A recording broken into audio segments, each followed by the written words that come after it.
수도를 예루살렘으로 정했습니다. 그리고 자기가 머물 다윗성을 지었고요.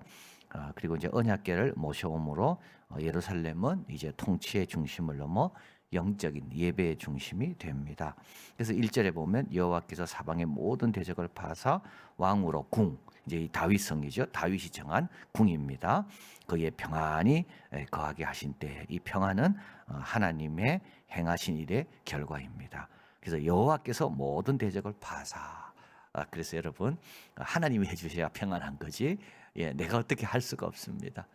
평안은 하나님이 행하신 결과로 우리에게 주어지는 거지, 내가 평안을 얻기 위해서 그렇게 싸우고 이렇게 할 수가 없습니다. 여호와께서 대적을 패하게 하사 파사, 하나님께서 행하사 다윗은 자기 궁에서 평안히 거하게 하는 겁니다. 거할 수가 있는 겁니다.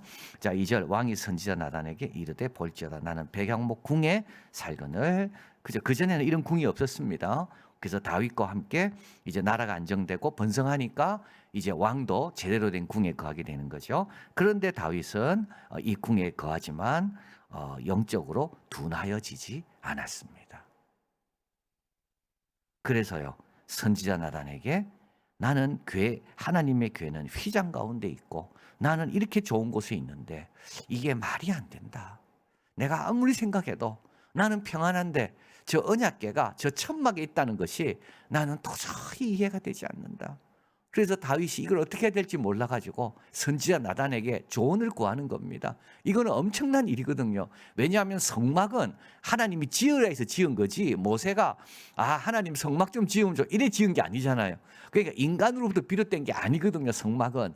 그래서 다윗은 저 언약궤가 머무는 곳 좋은 집을 내가 좀 지어야 되겠는데, 근데 그런 이해가 없다고요. 그래서 다윗은 이제 혼자 고민하다가 나단은 어떻게 생각하나? 그래서 선지자 나단에게 이제 이것을 이제 물어보는 겁니다. 자, 그래서 다윗은 자원하는 심령을 가졌고 영적으로 둔하여지지 않았고, 그리고 또 하나님께 큰 빚을 졌다고 생각하는 겁니다. 하나님께서 나 같은 사람을 이 궁에 거하게 하시고 이 백향목 궁에 거하게 하시고 나 같은 사람을 모든 대적을 다 이기게 하셔서 참 평안케 하신 우리 하나님, 내가 하나님을 위해서 뭘 좀 해야 될까? 여러분 좀 하나님을 향해 빚진 의식을 갖고 사시길 바랍니다. 지금까지 얼마나 하나님께서 나를 위해 많이 해주셨습니까? 그래서 내가 이런 자격이 사실 있습니까? 내가 이렇게 행복해하고 내가 감사하고 내가 이렇게 평안해야 될 자격이 사실은 없거든요. 근데 하나님께서 나에게 이런 걸 허락해 주셨다고요. 그래서 우리는 뭡니까? 우리는 다 빚진 자입니다.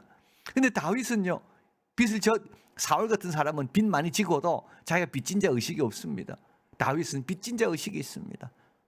하나님께서 나에게 은총을 주셨는데 내가 어떻게 이 빚을 갚을까?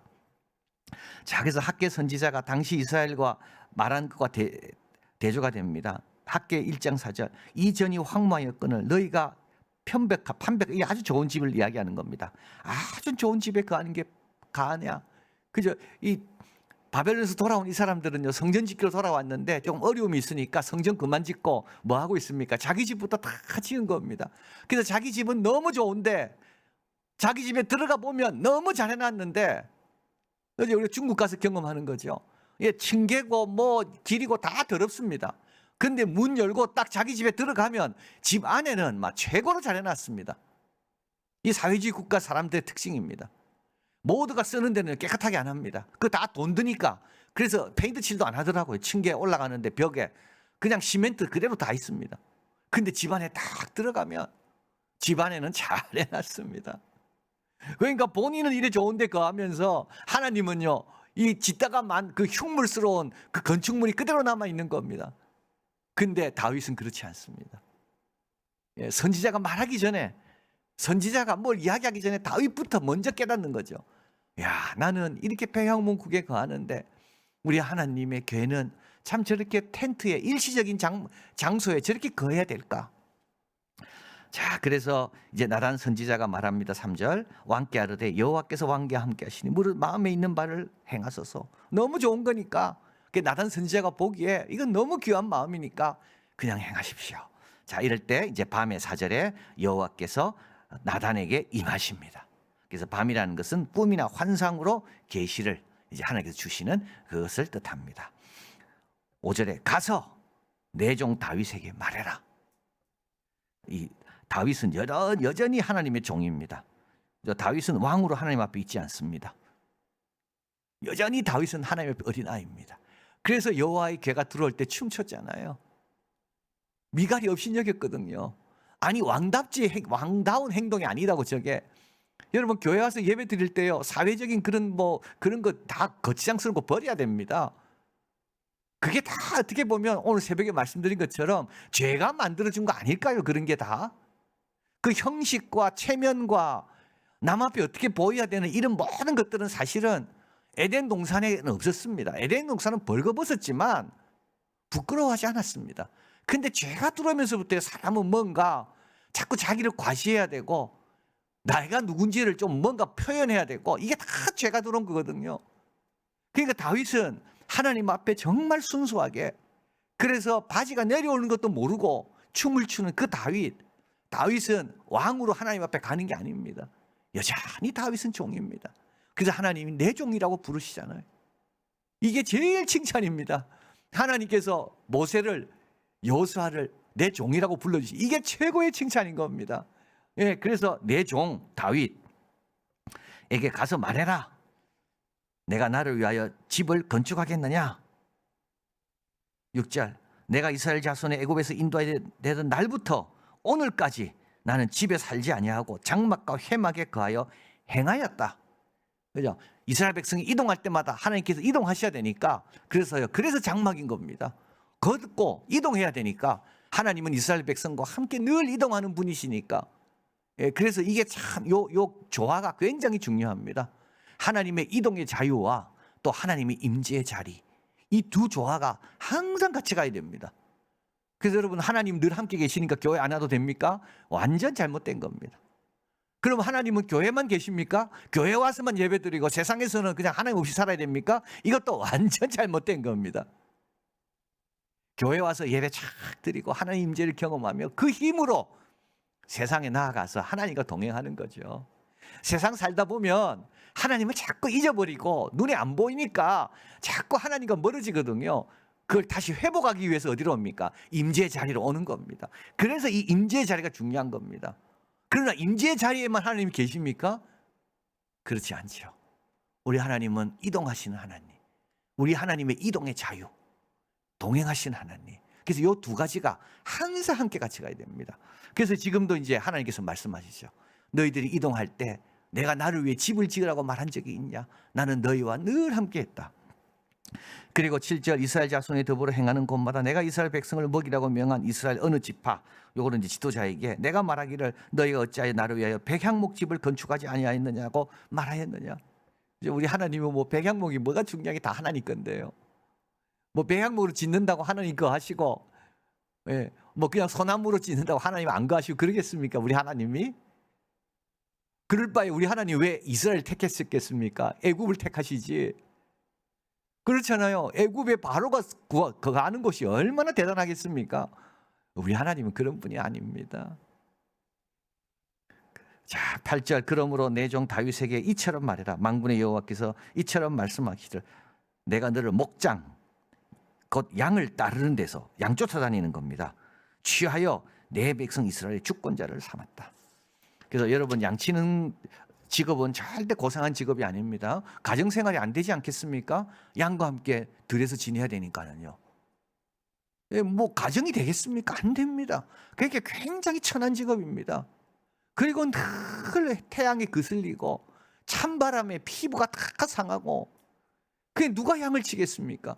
그러니까 이세 7 아들이 있었지만 양치는 사람은 막내 다윗밖에 없습니다. 형들은 양치러 가기 싫은 거예요. 그래서요 막내가 가는 게 막내가. 다윗을 하나님께서 양치는 데서 불렀다는 말은 여러분 고상한 이 직업이 아닙니다. 정말 미천한 직업입니다. 그래서 미갈도 무시했다고요. 미갈도 다윗을 무시한 이유는 다윗은 양치는 사람이었거든요. 그래서 하나님께서 그 자리에서 이스라엘의 주권자로 삼으신 겁니다. 자, 그리고 거기에는 하나님의 주권적인 역사입니다. 네가 잘해서 내가 세웠다 그런 말은 없죠. 여기서는 하나님 택하셔서 너를 거기서 건져서 어디로 진토에서 건지셔서 그래서 한나처럼 미움받고 슬퍼하는 그 여자가 모든 엄마의 복된 여자가 되는 참 그런 것을 하나님이 하셨다고 말씀합니다. 그리고 나서 하나님께서 다윗에게 말씀하죠. 9절 내가 어디를 가든지 내가 너와 함께서 내 모든 대적을 내 앞에서 멸하였은즉 이거는 과거형이 아니라 그때로부터 지금까지 계속 하시겠다는 뜻입니다. 세상에서 존귀한 자의 이름같이 내 이름을 존귀케 만들어 요거는 아브라함에게만 하신 말씀입니다. 아브라함에게 내 이름을 창대케 하리라 그랬거든요. 그러고 난 다음에 모세에게도 이런 말 안 하셨고 여호수아에게도 이런 말 안 했습니다. 내가 내 이름을 창대케 하리라 하신 적이 없습니다. 아브라함에게 하시고 그 다음에 누구에게요? 다윗에게 하신 겁니다. 그래서 우리 예수님은 아브라함과 다윗의 세계, 예수님의 세계는 아브라함과 다윗, 그 이름이 존귀케 되는 거죠. 자, 그렇게 존귀케 되는 것은 적들을 물리칠 때고요. 그 다음에 그리고 이제 10절에 보면 악한 이유로 악한 사람들과 같이 저희를 해치 못하게 내가 할 것이고, 이거는 여호수아의 정복이 다윗에 와서 비로소 완성되는 것을 뜻합니다. 그래서 예루살렘도 여부수 사람이 있었기 때문에 여호수아 때는 정복 못했거든요. 이게 다윗 와서 다 정복되는 것을 이제 뜻하는 겁니다. 그리고 11절에 사사시대 때 또 명하죠. 여호수아를 거쳐 사사시대 내 백성 이스라엘 다스린 때와 같지 않고 너를 모든 대적에서 평안해서 평안하게. 사사시대 때는 얼마나 그 굴곡이 많았습니까? 조금 뭐 잘 되면 거기만 하면 또 뭐 적들이 들어오고. 그런데 하나님께서는 이제 사사시대와도 다르다, 여호수아와도 다르다, 평안하게 할 것이다. 여러분, 평안해야지 이름이 나지 않겠어요? 자, 그리고 나서 12절 내 수완이 차서 내 조상들과 함께 잘 때 내가 내 몸에서 날 자식을 내 뒤에 세워 그 나라를 경고케 하리라. 여러분, 후손이 잘 돼야 그 조상의 이름이 위대해집니다. 디모데가 잘 되니까 그 외조모와 어머니의 이름이 나오잖아요. 그러니까 이게 후손이 중요한 겁니다. 아무리 당대가 잘해도요, 당대로 끝나버리면요, 그 이름은 거기서 끝납니다. 그러나 그 이름이 존귀케 되려면 어떻게 됩니까? 그 후손이 잘 돼야 되는 거예요. 후손이 아버지를 영광스럽게 한다니까요. 그래서 우리 예수님께서 네 이름을 내가 하나님께서 말씀은 네 이름을 창대케 하리라 하시면서 너는 조상들과 함께 죽지만 내 몸에서 날 자식을 내 뒤에 세워 그 나라를 경고케 하리라. 그래서요, 다윗이 계속 이름이 사람들 앞에 존경받는 이름이 된다는 뜻입니다. 그리고 13절 저는 내 이름을 위하여 집을 건축할 거예요. 솔로몬을 뜻하죠.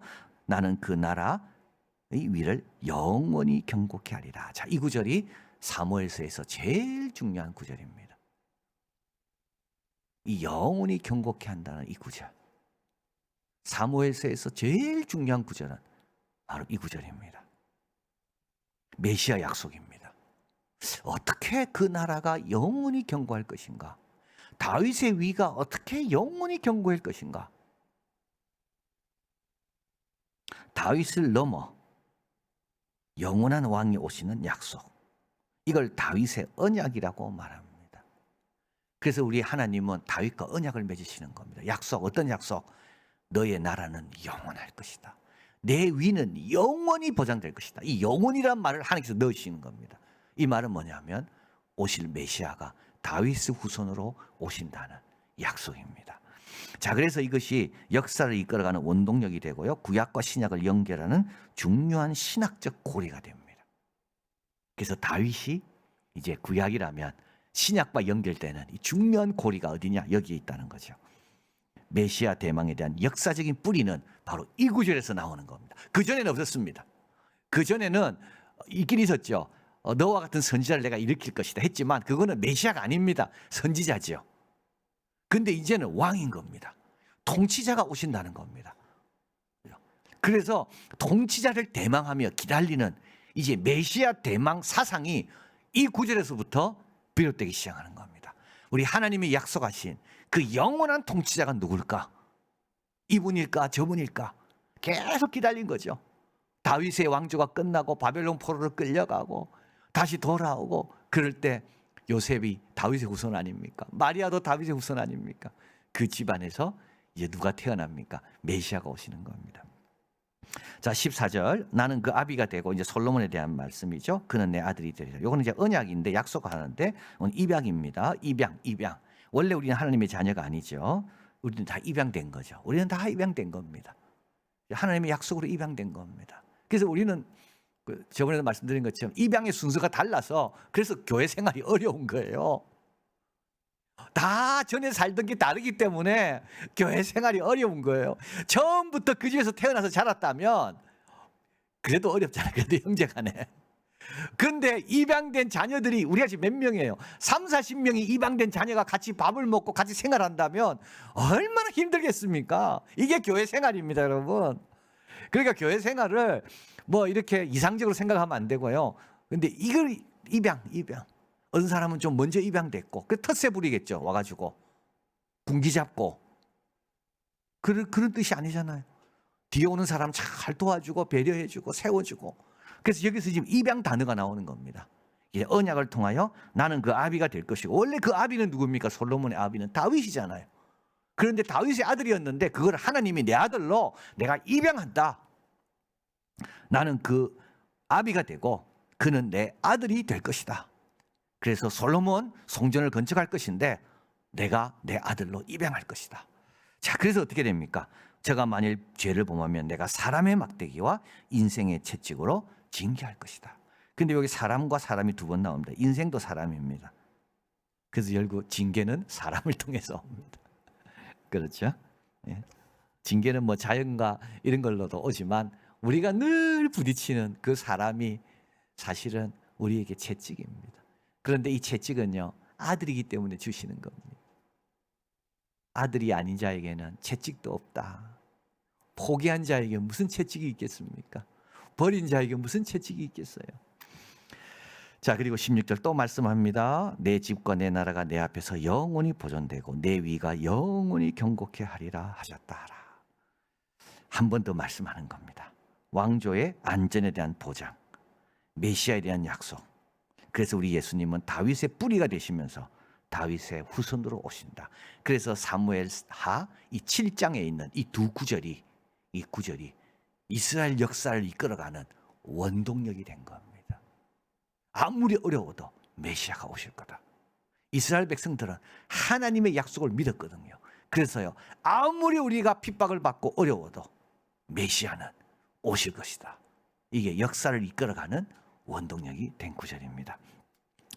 에베소서 3장 20절 21절입니다. 우리 가운데 역사하는 능력대로 우리의 온갖 구하는 것이나 생각하는 것에 더 넘치도록 하신다. 그래서 다윗은 참 백양목궁에 자기는 거하는데 우리 하나님은 교회는 저기 거하는 게 참 마음이 힘들어서 그거 이야기했다가 지금은요, 자기 생각하는 것, 자기가 구하는 것에 더 넘치는 것을 받은 것을 보게 됩니다. 성전은 멸망합니다. 그러나 다윗의 왕조, 우리 메시아 예수님은 계속되고 있거든요. 자, 그래서 우리도 평안할 때 여러분 하나님을 위해 좀 할 일을 찾아봐야 됩니다. 평안할 때 하나님을 위해 할 일, 그거 하라고 평안 주신 겁니다. 예, 그거 하라고 평안 주신 겁니다. 예, 그거 하라고. 다른 사람들의 기도 제목이 뭔지 좀 살피고 내가 좀 봉사할 게 뭐가 있는지 좀 생각해보고 자원하는 거죠. 자원해서 하는 겁니다. 그리고 항상 하나님의 종입니다. 우리는 항상 하나님의 종입니다. 항상 여러분 어린아이처럼 지내십시오. 어른이 되면요, 그 세례 요한이 바리새인 됩니다. 자기를 의롭다고 믿고 다른 사람을 멸시하는 거, 이게 전부 뭡니까? 이게 하나님 앞에 나는 왕입니다, 이렇게 나오는 겁니다. 나는 종입니다. 여러분, 이런 사람에게 은혜가 있다니까요. 이런 사람은 평안하고 하나님 주신 그 결과, 그 평안을 잘 지켜내고, 그리고요, 하나님이 이것보다 더 큰 것도 예비하신 것에 가게 됩니다. 그리고 연단과 훈련을 자녀됨의 증거로 알자. 사명을 위한 과정으로 알자. 그냥 주시는 게 아니라 이게 연달한 자에게는 의의 평강의 열매를 맺는다. 그냥 주시는 게 아니죠. 목적을 갖고 주시는 겁니다. 자, 그러면 미천한 데서 택하여 자녀의 자리를 올리신 그 영광을 우리는 뺏기지 않습니다. 그리고 우리 하나님께서 우리를 위해 계속 일하시는 것을, 계속 하나님께서 우리를 위해 인도해 가시는 것을 보는 우리가 되기를 바랍니다.